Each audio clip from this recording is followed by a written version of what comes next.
Hi guys, वैसे दोस्तों क्या कभी आपने सोचा है कि इस बैंड इंडस्ट्री में हर साल कुछ नई बैंड आती है बिजनेस के सिलसिले में, ये सोच के कि इस बैंड इंडस्ट्री के बिजनेस में कुछ बड़ा करे, लेकिन क्या वो बैंड सफल हो पाई है या फिर नहीं, शायद आपको नहीं पता होगा। तो वहीं पे दोस्तों आज हम उस बैंड इंडस्ट्री के कुछ सीक्रेट बात जानने वाले हैं, वही सीक्रेट जिस बातों से आप आज तक अनजान थे। कुछ ऐसी बातें बैंड इंडस्ट्री से जुड़ी हुई है कि जिसके बारे में आज तक आप अनजान थे, वो बातें कि जिसके बारे में आज तक आपको कुछ नहीं पता। वही दोस्तों बैंड इंडस्ट्री की कुछ सीक्रेट जो मैं आपको बताने वाला हूं कि जिसके बारे में जानकर आपके रोंगटे खड़े हो जाएंगे और साथ ही उस बातों को जानकर आपकी पैरों तली जमीन खिसक जाएगी। तो दोस्तों एनी वेस्ट टाइम, आज मैं आपके लिए कुछ ऐसा धांसू कंटेंट लेके आया हूं कि जो कंटेंट आज तक आपको इस बैंड इंडस्ट्री में नहीं मिला होगा और शायद वो कंटेंट इस बैंड इंडस्ट्री में मिल भी पाएगा। तो चलिए शुरू करते हैं और जानते हैं उस बैंड इंडस्ट्री के कुछ सीक्रेट के बारे में जो शायद आप आज तक उस बातों से अनजान थे। वैसे दोस्तों क्या आपको पता है कि बैंड इंडस्ट्री एक ऐसी इंडस्ट्री है कि जिसे म्यूजिक की दुनिया भी कहा जाता है, लेकिन आज की डेट में वही इंडस्ट्री एक म्यूजिक इंडस्ट्री नहीं बल्कि एक धमालू इंडस्ट्री बन चुकी है। तो वो कैसे, चलिए आज मैं आपको बताता हूँ। आज की इस बैंड इंडस्ट्री में ज़्यादातर बैंड वाले सामने वाली बैंड को अपना परफॉर्मेंस दिखाने से अच्छा सामने वाली बैंड के साथ टक्कर लेना पसंद करते हैं, और वो टक्कर परफॉर्मेंस की टक्कर नहीं होती बल्कि साउंड की टक्कर होती है। और उसी टक्कर के बीच में उन दोनों बैंड वालों का एक दूसरे के साथ ना झगड़ा हो जाता है और वहीं पे उन दोनों बैंड वालों का एक दूसरे के साथ बनती नहीं। तो वहीं पे दोस्तों आज की इस बैंड इंडस्ट्री की यही है खासियत, और वही म्यूजिक की इंडस्ट्री आज धमालू इंडस्ट्री बन चुकी है। तो यही है बैंड इंडस्ट्री की वो खासियत जो आज इस बैंड इंडस्ट्री को सरमनायक करती है। और साथ ही इस बैंड इंडस्ट्री में हर साल कुछ नई बैंड आती है ये सोच कर कि इस बैंड इंडस्ट्री के बिजनेस में कुछ बड़ा करे, लेकिन दोस्तों क्या कभी आपने सोचा है क्या वो नई बैंड इस बैंड इंडस्ट्री के बिजनेस में क्या सफल हो पाई है या फिर नहीं? तो फिर चले जानते हैं। वैसे दोस्तों आज की इस बैंड इंडस्ट्री में किसी भी नई बैंड का या फिर किसी भी बैंड का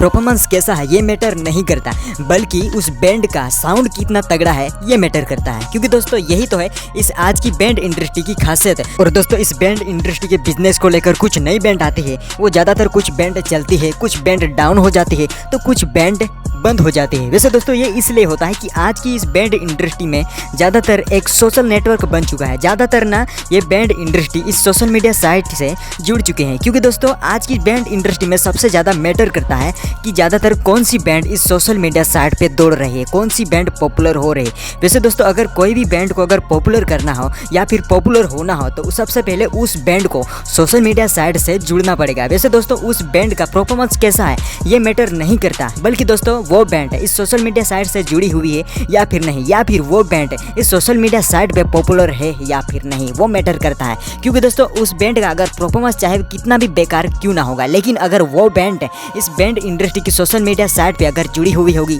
और वो बैंड अगर सबसे ज़्यादा पॉपुलर होगी तो वो बैंड इस बैंड इंडस्ट्री के मार्केट में और भी ज़्यादा चलती रहेगी। जैसे कि रॉक स्टार, सुपर झंकार, जय बजरंग बैंड, कोहिनूर स्टार जैसी बैंड ज़्यादातर सोशल मीडिया साइट से जुड़ी हुई है, इसलिए ये बैंड ज़्यादातर पॉपुलर होती रहती है और ट्रेंड में चलती रहती है, और उसके वजह से यही बैंड मार्केट में भी चलती है। अगर कोई भी नई बैंड आती है तो सबसे पहले उस बैंड को सोशल मीडिया साइट से जुड़ जाना चाहिए और कुछ ऐसा नया करना चाहिए, कुछ ऐसा तगड़ा करना चाहिए कि वो इस बैंड इंडस्ट्री के सोशल मीडिया साइट में कुछ धमाल मचाए, और वही बैंड इस बैंड इंडस्ट्री में कुछ बड़ा भी कर सकती है। नहीं तो दोस्तों आज की इस बैंड इंडस्ट्री में मैटर नहीं करता कि आपका परफॉर्मेंस कैसा है। जैसे कि सुपर झंकार बैंड को ही देख लो, परफॉर्मेंस के मामले में तो ABCD2 बैंड पीछे छोड़ देगी, लेकिन अकड़ इस बात का है कि साउंड सुपर झंकार के पास तगड़ा है, इसलिए दोस्तों सुपर झंकार बैंड साउंड के चलते इस बैंड इंडस्ट्री में टिकी हुई है और साथ ही सोशल मीडिया साइट से भी जुड़ी हुई है, इसलिए ये इस बैंड इंडस्ट्री में टिकी हुई है। अगर इस बैंड इंडस्ट्री में साउंड मैटर नहीं करता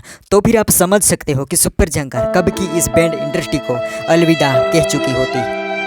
बात तो सही है। और वहीं पे इस बैंड इंडस्ट्री में जो भी नई बैंड आती है और बैंड की ओनर 50, 60 या फिर 80 लाख रुपए का लोन लेते हैं और वो बैंड इस बिजनेस में चल नहीं पाती, कामयाबी नहीं मिलती उस बैंड को इस बैंड इंडस्ट्री में, और बैंड या फिर डाउन हो जाती है या फिर बंद हो जाती है। जैसे कि दोस्तों डॉल्फिन स्टार बैंड, और ज़्यादातर जो बैंड के ओनर लोन लेते हैं और एक तरफ तो बैंड भी नहीं चलती है, डाउन हो जाती है या फिर बंद हो जाती है, और बैंड ना चलने की वजह से और लोन का कर्ज होता है वो और भी ज़्यादा बढ़ता रहता है। तो फिर दोस्तों आप समझ सकते हो कि वो बैंड के ओनर है एक बड़ी से एक चंगुर में फंस जाते हैं। तो वहीं पे दोस्तों ये बैंड इंडस्ट्री एक सोशल नेटवर्किंग में बदल चुकी है, जहाँ पर सब कुछ ऑनलाइन हो रहा है, जहाँ पर सब कुछ इस सोशल मीडिया के जरिए ही चल रहा है। तो वैसे दोस्तों आपको मैं यही बताना चाहता था कि ये बैंड इंडस्ट्री एक बैंड इंडस्ट्री नहीं बल्कि एक आज की डेट में बर्बाद इंडस्ट्री बन चुकी है। तो वहीं पे दोस्तों जो भी बैंड के ओनर हैं इस बैंड इंडस्ट्री में आना चाहते हैं या फिर अपना बिजनेस आगे बढ़ाना चाहते हैं और नई बैंड ओपन करना चाहते हैं, वो इस बैंड इंडस्ट्री में जो भी करना है वो ज़्यादातर सोच समझ कर करें, क्योंकि दोस्तों ये एक बैंड इंडस्ट्री है, कोई खाने का हलवा नहीं कि हाथ में लिया खा लिया और पेट में चला गया। तो फिर वहीं पे बैंड इंडस्ट्री में नई बैंड आती है कि नई बैंड बनाई, बैंड इंडस्ट्री में आए और कामयाब हो गए। और बात छोटी है लेकिन सही है, इस बैंड इंडस्ट्री की वजह से हजारों लोगों को आज रोजगार मिल रहा है।